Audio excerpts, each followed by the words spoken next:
In the future, blood will be the new oil. Welcome to the cyberpunk future. We kick things off with a plane dropping black orbs. Clearly, Amazon Prime's air drone delivery has gotten really aggressive. These aren't your average bath bombs though. They morph into soldiers faster than a teenager morphs into a couch potato during summer vacation. They bust into a government lab, clearly not respecting the authorized personnel-only signs. Inside, they discover vats of human blood, because apparently the government is running the world's least appetizing juice bar. The soldiers want to mess up this blood. Maybe they're disgruntled juice bar employees, but the guards aren't having it. They get taken out faster than a typo in a grammar Nazi's essay. The plot twist? Our soldiers have a serious dental situation. Vampire fangs.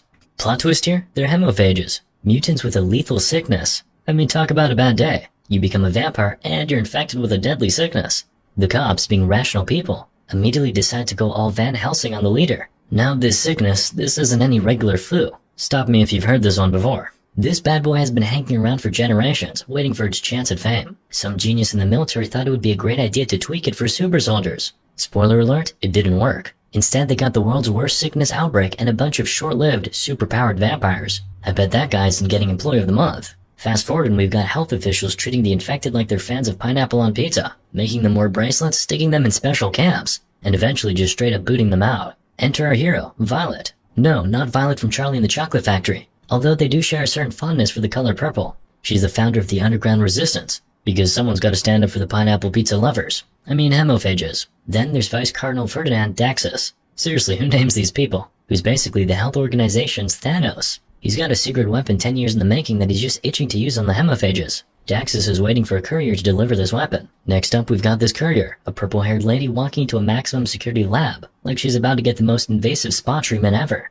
DNA samples from her retina, veins, and mouth? Check. A full-body UV light scan? Check. Stripping down and walking into another room? Check. But hey, all in a day's work, right? After all, she's here to pick up the hæmophage equivalent of a nuclear bomb. Let's hope her job comes with hazard pay. Our gal Violet is tasked with delivering a weapon to the High Ministry, kind of like your Amazon package but with a lot more explosives. The boss man at the facility is like, don't peek in the case. Seriously, no peeking. Meanwhile, there's an armed convoy playing tag with some rebels to keep them distracted. In struts Violet into a room that's more secure than Fort Knox during a zombie apocalypse. The lab coat dude, eyeballing her like a suspicious parent, wonders if she's really up to the job. Once she assures him that she's got this, he unlocks the weapon. Violet signs for it with a dab of blood, which is a bit extra, but you do you. Suddenly, a new character enters the scene. Another courier. Plot twist. Turns out Violet is the rebel boss lady, and she's not here to play nice. She's here to swipe that weapon faster than you can say one-click checkout. An unfortunate scientist tries to put a halt to her grand exit, but ends up with a broken arm instead. Violet, with reflexes like a caffeinated ninja, dodges bullets and takes out guards like they're pins in a bowling alley. Suddenly, she pulls out a syringe. Not for a quick Botox touch-up, but a life-saving drug. The facility's alarm goes off like a discount smoke detector, while a second team of guards prepares to greet Violet with anything but welcome arms. Violet, ever the innovator, cranks up a gravity-manipulating gadget and takes to the ceiling like Spider-Woman, raining some serious justice. She makes it to the roof, leaving a trail of guards wondering what just hit them. As she leaps from the roof, she's surrounded by dudes dressed in black, and she whips out 2 katanas faster than you can say, sushi chef. With her enemies defeated, she rides off on her motorcycle, chased by some guards who clearly haven't learned their lesson yet. Her boss Nerve is on the phone urging her to just blow up the weapon, but Violet, stubborn as a mule with a grudge, kicks her gravity gadget into overdrive, and suddenly she's riding up skyscrapers like some kind of motorized Spider-Woman. Now she's being chased by helicopters.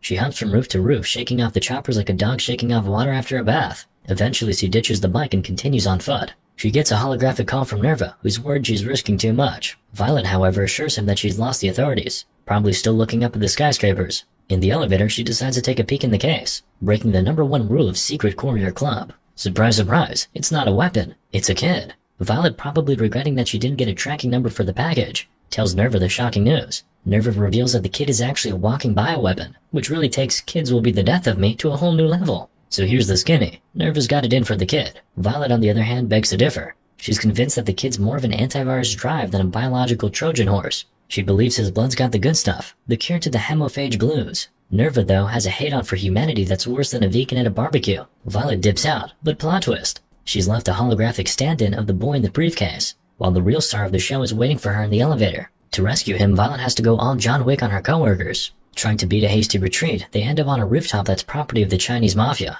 Talk about out of the walk and into the fire. Violet's surrounded by gun-toting goons, but she's got the senses of a paranoid bat. She pulls a matrix, dodging a bullet that ends up introducing itself to the mafia boss's forehead. She turns the rest of the goons into a deadly game of who shoots first. Violet spots the kid teetering on the rooftop's edge, about to earn his wings. With a few soft words, she talks him down from the ledge and another crisis is averted. Just when they thought they could catch a break, more bad guys show up. Violet and the kid take cover in a car, dodging bullets like tax season. Enter Ferdinand Daxus, the big bad wolf, who orders all hæmophages in the building to be wiped out. He also wants the boy back, claiming the kid's his son and lab rat. But Violet isn't buying what he's selling and they make their escape. They end up on a subway train where they can take a breather. Violet tells the boy, "Don't get any ideas, kid. You're not my sidekick, just my ticket to the antidote." Emerging from the subway, they try to blend into the crowd. Violet phones a friend for help, but he bails. Meanwhile, the curious boy's wandering around, trying to high-five strangers. Violet tries to explain that it's dangerous, but she's not sure the message is getting through, so she tries a different approach, asking his name. He holds up 6 fingers. "So you're 6 then," she says.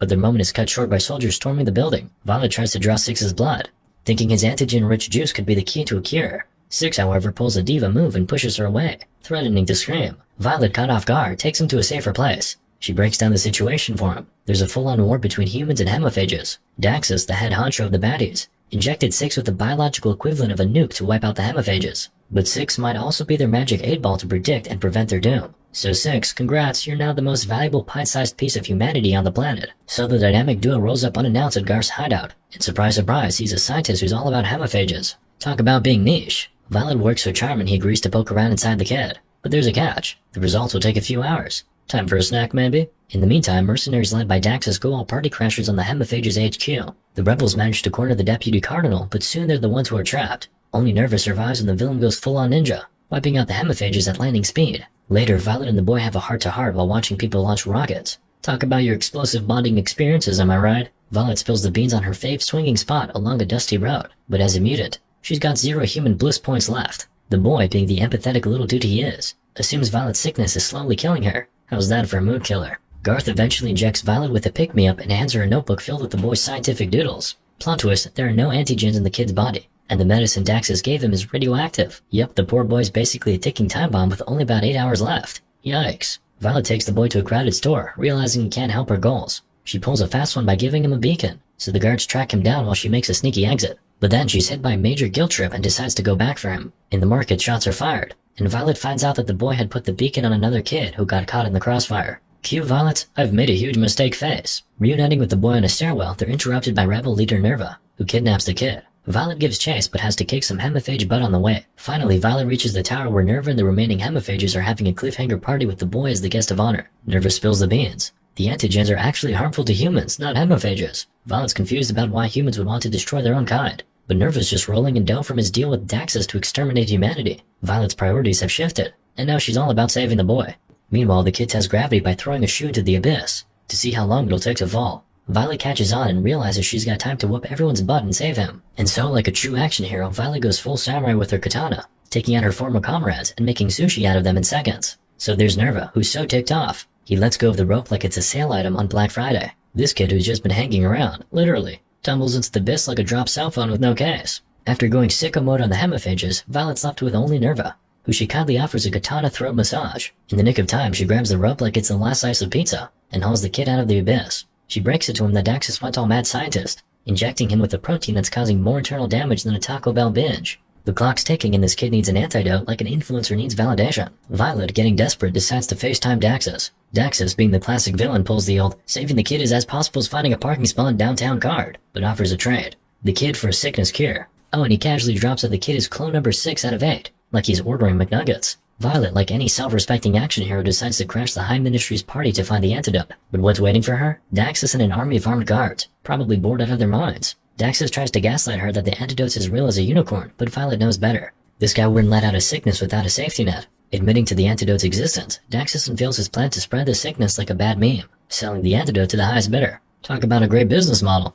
His idea is to keep people in fear, easier to control than a crowded free pizza event. Suddenly, the guards start shooting at Violet, but she's unharmed. Because plot twist, it's a hologram. The real Violet's been on the roof, enjoying the bird's eye view. Feeling a bit powerless, Violet decides to take the kid to a playground, because nothing beats impending doom like a ride on the swings. They're having a blast until the kid suddenly checks out like an expired subscription. Daxus, being the persistent jerk he is, finds them thanks to a beacon in the kid's body. He's ready to dissect the kid like a high school biology project, hoping to get his hands on the antigen. Violet, probably feeling like she's just binge-watched all seasons of Game of Thrones, back to back, doesn't put up a fight. Daxus shoots her, probably because he's out of bad one-liners. Relatable. Next thing you know, Violet's waking up on Garth's surgical table, who's apparently a med school prodigy. But Violet's not thrilled about her new reality. It's like waking up to find all your snacks have been stolen. Garth's been crushing on her, but Violet's not ready to mingle. She's got enough pain to deal with. Later, Violet sees a news report from the playground and has a light bulb moment. Guess it's time for round 2. So our gal Violet spills the beans to Garth, her lab-coated sidekick, that the mini-me they thought had kicked the bucket is actually still kicking. V's got her heart set on a daring rescue mission to snatch him back from Daxus's no-chill, chill-out pad.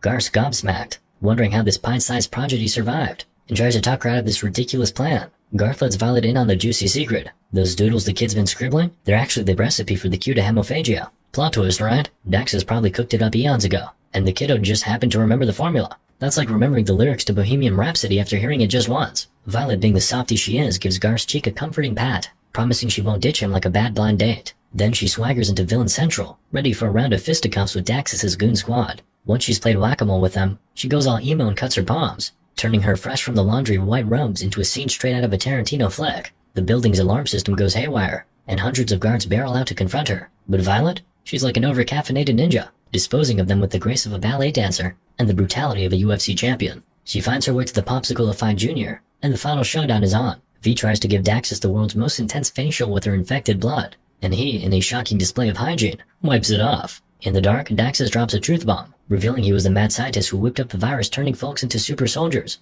And surprise, he was patient zero. Talk about taking your work home with you. After some back and forth, V lights up her blade like a birthday candle, allowing her to play a deadly game of Marco Polo with Daxus. After a few "oh no you didn't" moments, Violet pops up behind him and delivers a decisive shot, turning Daxus into a human firecracker. Then she scoops up the cryo kid. When she had her waterworks moment on the playground, her tears gave the tyke the power to survive. Good news, his cure is going to turn the sick folks back to normal. So all's well that ends well, sort of. I mean, a lot of people died. Moral of the story? I'm just glad it's over.